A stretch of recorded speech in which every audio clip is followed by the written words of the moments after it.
What is up guys, KharmaMedic here and welcome back to another dose. Today I'm going to be doing the long-awaited, highly requested episode which is going on a deep dive or in-depth look at another section of the UKCAT. Today I'm going to be doing the verbal reasoning section because a whole bunch of you guys have been asking for it in the YouTube comments, on Instagram, and even on the student room. So it's something that you guys think is going to be useful and I want to make it for you, and hopefully it is. Before we start the video, if you guys want to follow me on Instagram, you can do so on my KharmaMedic page. I'm posting updates there about my work as a researcher in the summer, and once school starts again in September, I'm going to be posting about year 2 clinics, KCL Medical School. So if that's something you guys might be interested in, feel free to follow me there. So yeah, let's just jump right into it. Okay, verbal reasoning. So how this video is going to work is I want to talk a little bit about the verbal reasoning section, some tips, some advice on specifically the section, and then after that I'm going to solve a couple of questions on camera, and I'll have a screen recording of my computer while I do that so you guys can follow my trail of thought and what I'm thinking as I solve the questions live. Now keep in mind I haven't done the UKCAT since late 2016, so I haven't seen these questions in a long time. I'm going to be doing them live, so if it takes me a bit of time or I get something wrong, don't crucify me. I'm going to do my best. So a couple of things about verbal reasoning. In my opinion, verbal reasoning sucks. It's something that is really difficult to learn in a short period of time. It's difficult to improve a lot and become very good at reading actively, improving your comprehension, and just taking away the key points from a passage. So for me, it was definitely the most difficult section, especially because I didn't read much as a kid. But if you practice enough, you can definitely improve, and you can train your mind to read the passage quickly and obtain as much important information as you can. So when I did the UKCAT, what my strategy was to browse the question first and then go to the passage and look for the keywords that correspond to that question.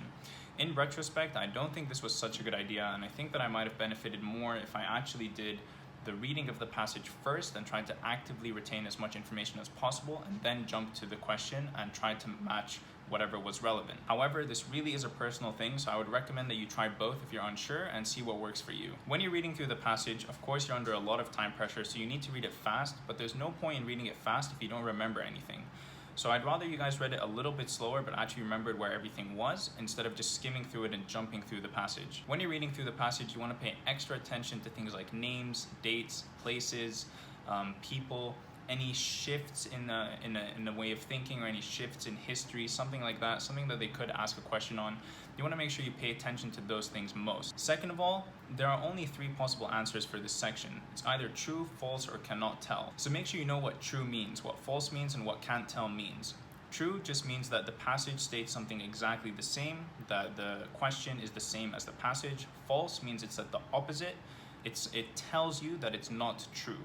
And the difference between false and can't tell is, whereas false tells you it's not true, can't tell, you cannot make that conclusion, or you cannot decide based on the information in the passage. So I think that's all I want to say about verbal reasoning general tips. I think it really is a game of practicing this type of question and practicing reading the passages fast while actively remembering as much as you can.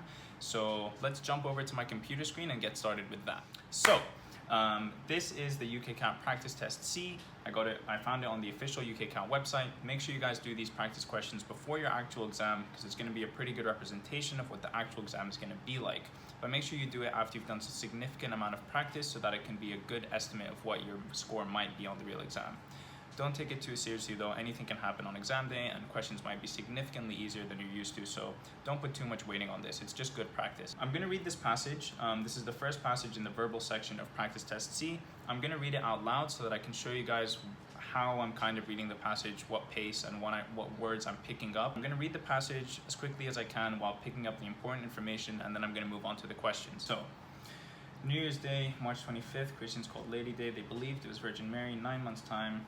Seems logical day to start a new year. Middle Ages, people used Julian. Julian replaced the Roman of 360 with a solar. Calculated the Earth's rotation was blah blah blah. He included a leap day once every 4. Caesar was mistaken. The solar is this. His calendar, 1 extra day, 128. Inaccurate. Today you might think it's very important, but it was serious for devout Christians. 1582, Pope Gregory. Christians celebrate Christmas and Easter on the correct. Caesar, Gregory, solar. Gregory retained leap, but not for century. That could not be divided by 400, because Gregory was a Catholic Protestant. England, Holland rejected the calendars, created problems for trade and contact. UK adopted Gregorian. The New Year's was moved to January 1st as a one-off night. 1752, March 25th was followed by April. Today only the taxman, UK taxman. New Year's Day to start the tax year. Okay, so I read through that pretty quick. It's not going to make a lot of sense out loud, but I just skipped all the words like the, they, he, she, in, out, whatever, and I just tried to take the most important things. Like if we go through that again, things that I paid special attention to: New Year's, Christian, Virgin Mary, 9, Jesus, logical, Middle Ages, Julian, replaced, 360, solar, leap day, 4 years, Caesar was mistaken, things like inaccurate, important, Christians, Pope Gregory. So you get the point. I'm keeping track of names, dates, places, anything that I think a question could be asked from. Now let's jump to the question. First question: the Gregorian calendar has an extra leap day every 128 years. So what I'm taking from this question is Gregorian, extra leap day, and 128. So I'm going to go back to the passage and see where I find those things. So a very quick scan is going to take me to, okay, here, Gregory, 128 years here, and leap day was somewhere here, I believe here, leap year. Okay, so Gregorian calendar had an extra leap day every 128. So his calendar had one extra day every 128. Okay, but that doesn't have anything to do with leap year. Gregory retained leap years, but not for century dates. Okay, so Gregory retained leap years, but not for century dates that could not be divided. So does he have an extra leap day? No, he kept leap years, and if anything, he removed them for dates that could not be divided by 400. So he didn't add an extra one, he removed it if anything. So this statement is false. Did Gregorian add an extra day? No, he removed a day, or more than one day, I'm not entirely sure, but all I need to know is he didn't add an extra day. So to answer this question, like for something to be false, you just have to know that it, like any part of the statement is not true, means it's automatically false, okay? So did he add, Gregorian has an extra leap day, so did he add a year? No, he didn't, so it's immediately false. Okay, next question. Protestants wanted to keep the old Julian calendar because they believed it was the one Jesus used. Okay, so Protestant countries like England and Holland rejected the new calendar. So, okay, fine, they did reject the new calendar because they believed it was the one Jesus used. This created problems. Protestants anywhere else? Okay, no. So we know that Protestants rejected the new calendar, so they wanted to keep the old calendar. Okay, cool. But because they believed it was the one Jesus used, the passage doesn't mention anything about the reason why Protestants rejected the new calendar. It just says that they rejected the new calendar. So the answer is can't tell. It says that they rejected it, but we don't know why. So we don't know the reason why, so it's can't tell. Next question. Taxmen in the UK are not Catholics because they have not accepted Pope Gregory's new calendar and still start the new tax year on April 6th. So there's a lot of information in this question. The important things I'm going to take away are taxmen in the UK are not Catholics. And then this is a reason, because blah, blah, blah, blah. So let's just determine first if taxmen in the UK are Catholics or not. The only place taxmen are mentioned is at the very end. Today, only the UK taxman uses the old New Year's Day calendar to start the tax year. Okay, this doesn't tell me much about whether they're Catholic or not, so I'm going to go with can't tell. Nothing in the passage tells me whether this is a true or a false statement. I don't know. It just says that the UK taxman uses the old New Year's Day. I don't know if he's a Catholic or not because of that. Using two different calendars at the same time made it very difficult for traders and people who traveled between countries. Okay, so where is that mentioned? Here. This created problems for trade and other contact between countries, okay? Using two different calendars at the same time made it very difficult for traders and people who traveled between countries. This created problems for people who traveled with other contact between countries. Seems pretty reasonable to me, seems to match the passage, so I'm gonna go with true. Let's move on to passage 2. So, again, I'm gonna read the passage fairly quickly and try and retain as much information as I can, and then we'll move on to the question part. So, passage. Joan of Arc, burned as a witch in 14, is today a French hero. She was born peasant family in a village.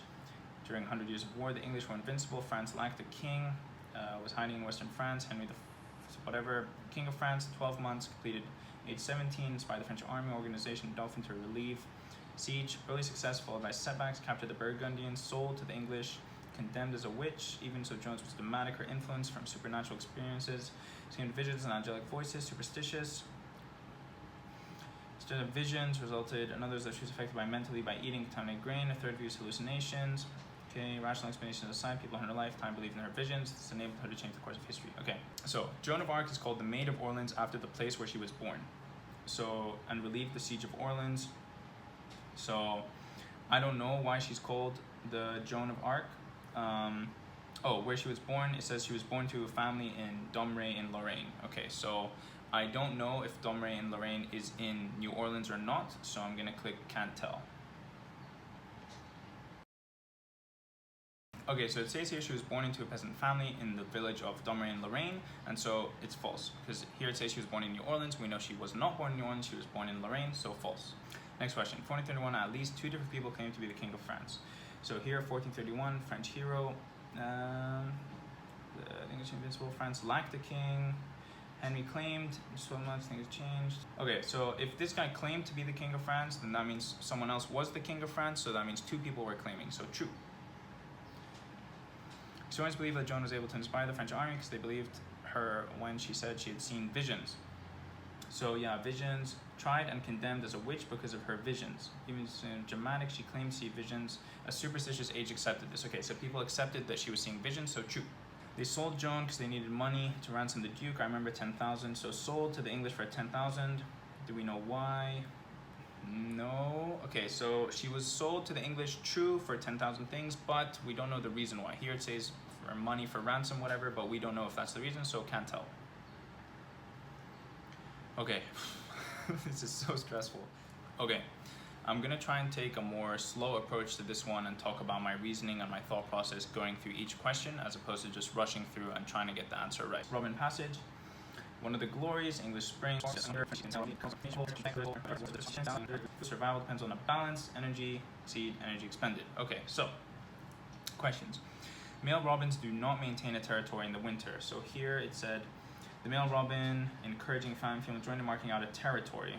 Okay, it doesn't say anything about winter, summer, spring, or autumn, so I'm gonna go with can't tell. I just know that they do have to defend the territory, or it says marking out a territory, but I don't know about the time of the year. Okay, next question. The size of a robin's territory depends on the amount of vegetation in it. I don't remember anything about vegetation. When food is plentiful, defense, territory, balance. I don't remember anything about vegetation, so I'm gonna go with can't tell. The passage doesn't tell me anything about vegetation and how it relates to the territory, so can't tell. When it's windy, birds do not sing. Something about the bird wind dropping.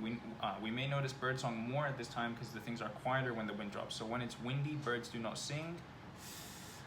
I guess birds sing more when there's no wind, but does it mean that they don't sing when it is windy? I don't know. I'm gonna go with can't tell for this, and I'm gonna check it after. So for this question here, when it's windy, birds do not sing. So what I should have realized is that birds do not sing is a very strong statement. It says, this question is saying that if there's any wind, birds don't sing, okay? So here it says that things are quieter when the wind drops. It's quieter when there's no wind, which means that they're still singing when there is wind. It's just louder, you know? So this statement that birds don't sing when it's windy is false. I got that wrong. Okay, next question. Robins are aggressive to all other birds. So this question is a very broad statement. It says all other birds. So if we find anything that breaks that huge statement, we know it's false. So aggression, aggression, aggression, aggression, aggression, aggression, aggression. I'm gonna go with can't tell. I don't see anything about aggression, so can't tell. Okay, so next passage, this one is about Boxing Day. And okay, so these questions are different than the true, false, or can't tell questions. These questions, you're gonna receive 4 statements and you have to do what the question tells you. So this question says, which of these assertions is best supported by the information in the passage?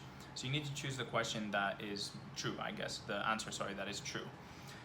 Okay, so let's read the passage. In 1871, British government people spend Christmas Day in worship, often exchange Christmas presents or boxes on Boxing Day. Okay. Question. Which of these assertions is best supported by information in the passage? So which of these statements is true? So Boxing Day was a late addition to the list of bank holidays legalized in 1871. All I take away from this question is 1871. So I'm going to skip to the part of the passage where 1871 is, which I know is at the beginning. In 1871, British government legally established Boxing Day as a public holiday. It was a late addition to the list of bank holidays. Okay, I don't know if there was multiple bank holidays or not, so I'm going to cross out A. Boxing Day gets its name from the coffin in which St. Stephen was buried. All I'm going to take away from this is St. Stephen. Let's go to the passage. St. Stephen is here. Boxing Day was originally held on St. Stephen's Day. Okay, what's the origin of the name? No one knows. Story of St. Stephen, nothing about a coffin. So I'm going to go without B. Boxing Day was on the day in which St. Stephen was put to death. Okay, when did he die? Bible story, distributed to charity, St. Stephen, Christian martyr. Okay, nothing about him dying, so I'm gonna skip C. So at this point, like, I've skipped A, B, and C. D is probably the correct answer, but I should still read it just in case. If I read D and I realize it's definitely wrong, then I should go back to A, B, or C. So D, Boxing Day was the day when church charity boxes were emptied. Okay, churches opened their charity boxes and distributed gifts to the poor people. Okay, that sounds pretty good. When churches opened their charity boxes and distributed gifts, so they emptied their boxes. So I'm gonna go with D. Okay. Next question. So, according to the passage, which of these explanations of the origin of the name Boxing Day need not involve a literal box? Okay, so which of these statements does not involve a box? And I know that all of the explanations are in the last paragraph, so that's the only place I'm going to look. Servants received a gift of food from their employers on Boxing Day. Servants. Distributed gifts to poor servants. Employers gave them a box of food, so there is a box, so A is wrong. Tradesmen called on their clients hoping to receive a tip. That doesn't sound right. I don't remember anything about tradesmen. And your tradespeople called on customers and received a cash tip. Okay, that doesn't say anything to do with a box, so I'm gonna go with B. Because it's saying which of these does not involve a literal box. This just says that they received a cash tip, called a Christmas box. It was only called a box, they didn't receive a box. So there you go, the answer is B. Let's just check C and D just quickly, just to make sure. Charity was collected and distributed by churches on Boxing Day. Presents or boxes. I'm actually not sure, to be honest, but I know that B is definitely doesn't involve a box. So I'm gonna go with B, even though I'm unsure of C. And that's something you can definitely do. If you're sure of an answer, you almost don't need to check the other answers, but I kind of do it just for closure. But if you're sure of an answer and you're stuck for time, just go for it. Ignore the rest of the responses. Next question. Which of these is not associated with Saint Stephen in the passage? Charity, martyrdom, preaching, and Christianity. I remember martyrdom for sure.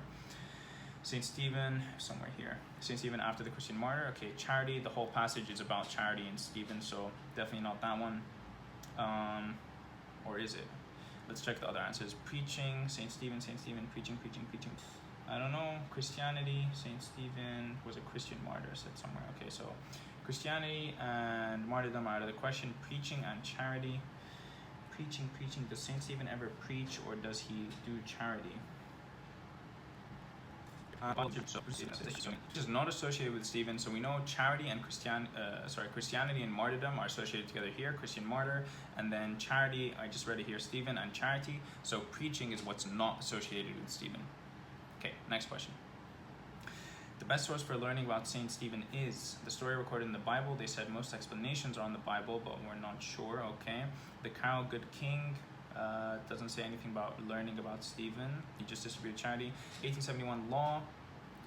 Nothing about learning Saint Stephen. How Boxing Day is celebrated today. I don't even know if we talk about that. So the story recorded in the Bible. Here it says most explanations are based on the Bible story about Stephen. Okay, so probably the Bible one then. If most explanations we know are based on stories about him in the Bible, then you can probably learn something about him in the Bible. Let's read the passage. Is this the first question? Yeah. How old must an individual be to distinguish between responsibility, but they can be pro and paid in ways approved by society at any given time? Okay, cool. Question 1. The most likely inference that can be drawn from the passage is that English common law presumes that children aged between 7 and 13 do what of these things? So let's find that part first. 7 and 13. So we said under 7 they're not responsible, if I remember correctly, and above 14 they are responsible. Okay, where's that? Under 7 are incapable, and children above 14 possess capability. Okay, let's see. Will not perform any action that might be regarded as criminal. Okay, it says here that according to English criminal law, they're criminally responsible at 10. So A is not true, they can be regarded as criminal. Should be punished if they are guilty of performing a criminal act. I don't remember anything about this. I don't remember anything about people being punished. C, have the mental development to accept full criminal responsibility. Definitely not. It just said they are answerable for their own actions, they're ensuring any consequences. When is that? Have the mental development to accept full criminal responsibility. It says here, children under 7 are incapable of criminal action. Okay, children age 14 possess this capability, but at present, criminal law says they're not acceptable. They're answerable for their own actions. Okay, not sure about C. We'll begin to understand those actions which are socially acceptable. Okay, that was later. That was earlier on. Some claim to children. Children may not possess full moral responsibility, but they can be programmed to behave in ways approved by society at any given time. So you can understand actions which are socially acceptable at any given time, and I think that's the right answer. So that one was a bit tricky because these three first questions all have to do with these two paragraphs, and then those three responses have to do with these two paragraphs, and then the last response has to do with this paragraph. So it was a little bit tricky, but I think the answer is D here. Okay, next question.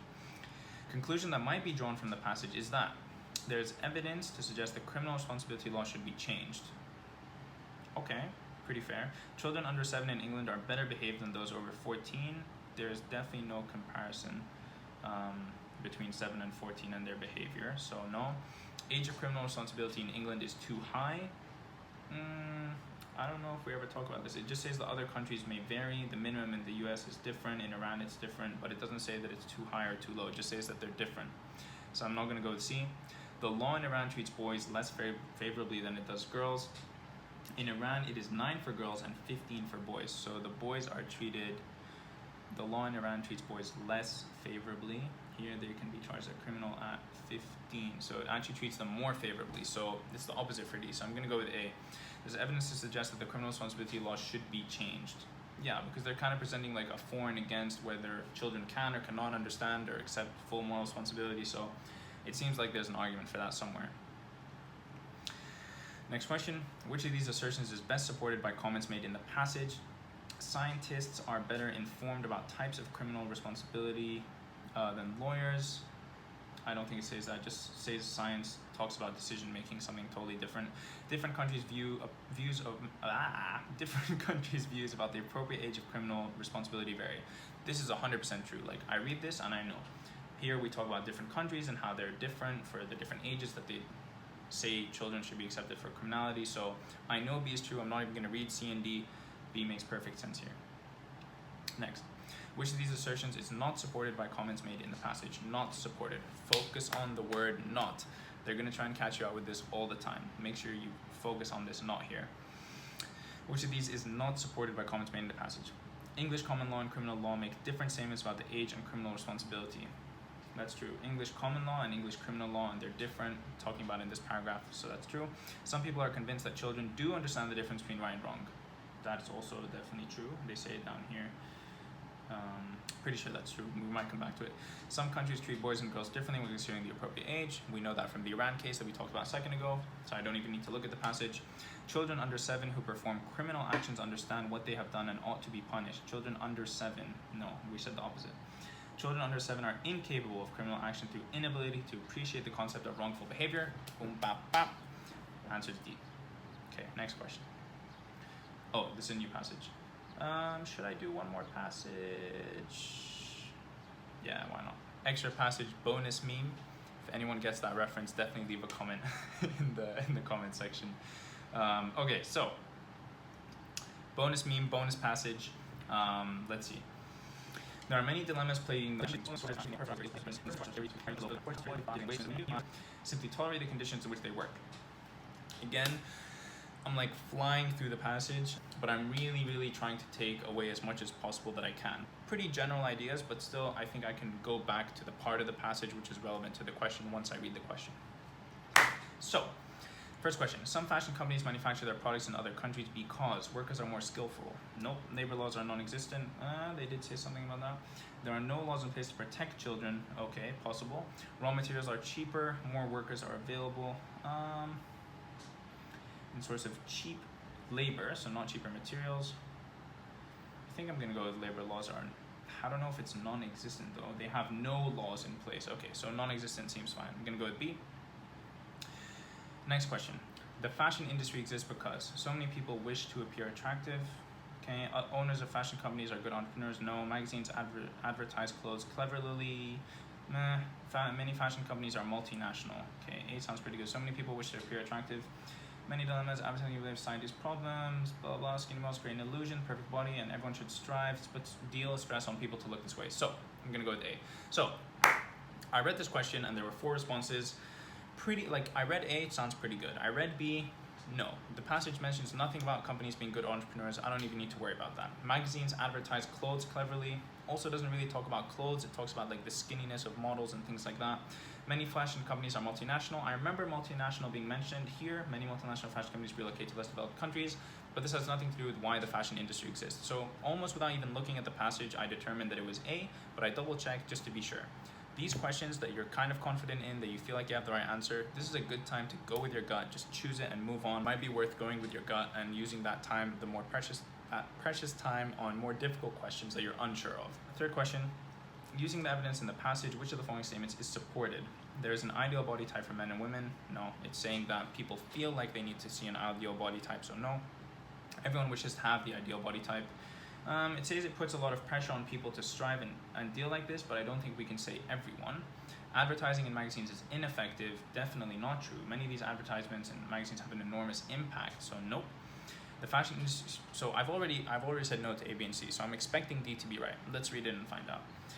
The fashion industry creates the idea that there's an ideal body type. I don't even need to read the passage. This is 100% true. Next question. Which of the following would be a moral dilemma affecting the modern fashion industry? Where does it talk about where does it talk about dilemmas? I don't remember. Let's see. How can we make more people fashionable? How can we promote fashion without creating medical problems? That sounds pretty good. That's what the whole first paragraph is talking about. How can we influence more young people through magazines? That's like a money-making thing, not moral dilemma. How can we manufacture clothes more efficiently? Doesn't really talk about the efficiency of manufacturing clothes, just talks about cheap labor. So I'm gonna go with B, but let me double check the passage. How can we promote fashion without creating medical problems? Yeah, because it talks about here for weight and eating disorders, so a moral dilemma would be for them to still promote their products and their lifestyles, but without creating these medical problems. So I think that's a pretty good one. Okay guys, I think that's it. I'm not gonna do any more passages. I think 5 is enough, and this video is already gonna be super long. If you've made it this far in the video, thank you so much for watching. I hope you enjoyed this video. I hope you found it useful. Please leave me a comment down below giving me feedback on if you want me to change a little bit of how I'm explaining or how I'm going through the questions. Anything that you think might improve these videos. Please leave a comment down below, ask me anything you want. Feel free to message me, follow me on my Instagram, subscribe to the YouTube channel, like this video. And yeah guys, more videos from me coming soon. I'm really enjoying this and I hope you guys are too. I hope you find this useful, and yeah, I'll see you guys in the next one. Peace.